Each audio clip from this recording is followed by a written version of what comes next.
பொதுவாக அப்பா அம்மா எல்லாருக்கும் பிடிக்கும், மனைவியும் பிடிக்கும். எனக்கு கொஞ்சம் அதிகமாக பிடிச்ச காரணம் அவங்க அதிகமாக செஞ்சது. அவர் ஒரு 10 பேர் 20 பேர் இருந்தால் கூட 20 பேருக்கு இடத்துல 20 பேரையும் சாப்பிட வச்சுருவார். பையில் காசு இல்லாட்டி சாப்பிட வச்சுட்டு வந்து தரேன் அப்படின்னு. இப்படி தன்னை மீறி, தன்னுடைய வருமானத்துக்கு மீறி மக்களுக்கு நிறையா அன்னதானங்கள், சமூக விஷயங்கள் இதெல்லாம் செஞ்சவர். அதனுடைய பாதிப்பு என்கிட்டையும் கொஞ்சம் இருக்கும் அப்படின்ற நோக்கத்தில் சிலது அவர்தான் நான் கற்றுக்கிட்டேன். அது பொதுவாக அது பிளட்டில் வரக்கூடிய விஷயம். அவர் நல்ல விஷயங்கள் செஞ்சனால எனக்கு சூப்பர் ஸ்டார் அவர் தான், புரட்சி தலைவருமே அவர் தான் எனக்கு தமிழ் கற்றுக் கொடுத்தது. அந்த தமிழ் தான் என்னை இன்னைக்கு 103 நாடு இழுத்துட்டு போன காரணம் இந்த அழகான தமிழ். நல்ல புராணங்கள், பழைய கல்வெட்டில் உள்ள எழுத்தெல்லாம் வாசிக்க தெரிஞ்சவர். மனக்கணக்கு அந்த காலத்தில் சர்வேராக இருந்து விஏவாக இருந்தது. 25 வருஷம் பக்கத்து ஊரில் அந்த குரங்க கூட ரோட்டில் அடித்து போட்டு போனதுக்கு அது யார் தெரியுமா, ராமருடைய வாகனம்னு சொல்லி இந்த சிவரக்கோட்டையில் ஆஞ்சநேயர் கோயில் கட்டியிருக்கார் சொந்தமாக. இப்படி அந்த புண்ணியம் தான் இன்னைக்கு மதுரை முத்தா நான் நிற்கிறேன். அது மாதிரி எல்லாரும் தன் குழந்தைகளுக்கு நிறைய புண்ணியங்கள் தான் சேர்த்து வெறுமனே அவங்களுக்கு பொருளாதாரத்தை சேர்த்து வச்சு அது நிலைக்க போகிறது. அந்த வகையில் எனக்கு அவர் எந்த பொருளாதாரம், அந்த வீடு முதல் கொண்டு அங்கே உள்ள வீடெல்லாம் நான் தான் கட்டினேன். அவர் எனக்கு எதுவுமே செய்யலைன்ற ஒரு துளி கூட கஷ்டம் இல்லை. ஏன்னா அவ்வளோ புண்ணியங்கள் செஞ்சதுனால நம்மளும் நம்ம குழந்தைகளுக்கு புண்ணியம் செய்யணும். அதே போல் குழந்தைகள் என்ன செய்யணும்னா, இந்த வீடியோ பார்க்குறப்ப இதெல்லாம் பெருமைக்காக நினைச்சா கூட நினைக்கட்டும். இதில் நான் சொல்ல வேண்டிய விஷயம் என்னென்னா, பேரண்ட்ஸை மதிங்க, பெரியவங்களை மதிங்க.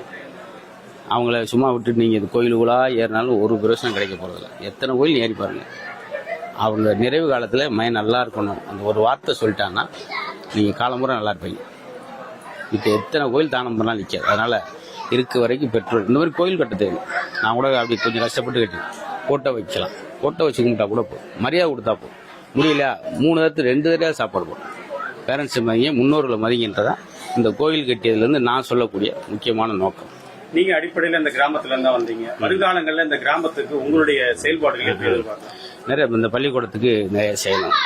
அதுக்குள்ளே சின்ன ஸ்கூலாக இருந்தது டேபிள் வாங்கி கொடுத்துட்டு, அதோடு இல்லாமல் நான் இந்த இடத்துலையே ஆரம்பிக்கிறது 10 குழந்தையோடு ஆரம்பிக்க போகிறேன். பேரண்ட்ஸ் இல்லாத குழந்தைகளை அது அதிகப்படி ஆகும். இங்கே தங்க வச்சு படிக்க வச்சு ஸ்கூலில் சேர்க்க போகிறேன். அடுத்தடுத்து நான் இன்னும் எனக்கு ஆரோக்கியம், உடல் நலம் இருந்து நான் இன்னும் வெளியே விசாலமாக ஓட வேண்டிய காலம் இருந்துச்சுன்னா இன்னும் அது 20 குழந்தையாக மாறுவாங்க. நலத்திட்டங்கள் தொடரும். இவங்களுடைய பிறந்தநாள் நினைவு நாளுக்கு பூரா ரொம்ப சேவைகள் செய்ய போகிறோம். அதுக்கு இறைவன் நல்ல ஆயுளை இதையும் கொடுத்தா ஓடப்போம். பொதுவாக நம்ம உண்ணக்கூடிய உணவுல எத்தனை சுவை இருந்தாலும் மனிதன் ரசித்து சிரிக்கக்கூடியது நகைச்சுவை தான். நகைச்சுவையில உலகம் முழுவதும் வளர்றீங்க. இன்னைக்கு இந்த நிகழ்வுகளை என்னென்னலாம் பண்ணுவீங்க? நிறைய இங்கே நலத்திட்டங்கள் எப்பயும் பண்ணுறது உண்டு. எனக்கு மெயின் அந்த பேரண்ட்ஸ் குழந்தைகளுக்கு அடிக்கடி பண்ணுவேன். அதே மாதிரி இங்கேயும் அந்த மாதிரி உடைகள் கொடுத்து, நோட்டு புத்தகம் கொடுத்தோம். ஒரு 130 பேருக்கு சேலைகள் கொடுத்தோம்.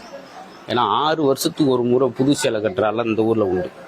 குறிப்பாக எங்கள் அம்மாவும் கூட சேர்த்து அதான் கண்ணோராக பார்த்துருக்கேன். எங்களுக்கு அப்போல்லாம் படுக்கும்போது கொத்திக்கிற போர்வை கிடையாது, எங்கள் அம்மாவோட சேலை தான்.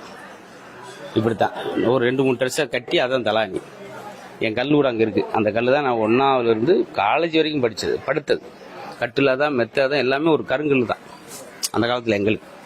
அப்படி இருக்கிறதுனால நிரம்ப மாணவிகளுக்கு இன்னைக்கு நலத்திட்டம் மரக்கல் கொடுத்துருக்கோம்.